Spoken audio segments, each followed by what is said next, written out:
Ek gesels verder hierso met 'n dierbare pastoor Gert met 'n T, Besuidenhout met 'n B.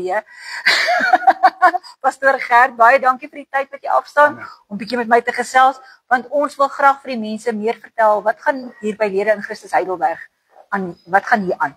En toe ek nou vir mense sê ek is op pad Heidelberg toe, Dokkelos is op pad Kaap toe. Dus ek nee, daar's in Gauteng definitief ook ene. So pastoor was vroeër jare het ons dit die visiepastoor genoem, nou is dit die koördineerder of die administrateur. Wat gebeur hier by Lede in Christus Heidelberg? As jy nou vir my 'n netedop moet sê. Dit is jammer dat julle so min kom hier. Maar Heidelberg is 'n jong gemeente. Is 'n fantastiese dinamika wat besig is om te gebeur. Amen. Die Here het ons geseën dat ons by die laerskool kon betrokke raak. Wow. So ek glo ons gaan 'n impak daar maak. Absoluut.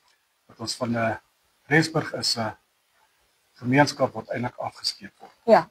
Ons glo die Here het hierdie, ons is die jongste gemeente in Lede in Christus. Kan jy dit oor? Pragtige gebou soos jy kan Kyk hoe sien. mooi. Ons is geëer met 'n fantastiese pastoorspaar. Amen. Lieflike kinders van die Here. Absoluut. So wat ek dan doen is om ons verskillende departemente te koördineer. Pragtig. 'n Pragtige jongmensbeweging. Yes. Diens vir Christus, jong mense Amen. vir Christus. Ons het 'n sonnaarskoolbediening. Yes. Jong mense, julle sou in die kerk opgemerk het. Absoluut. En dan het ons 'n spesifieke afdeling vir ons senior mense wat ons noem Baie belangrik. Immanuel.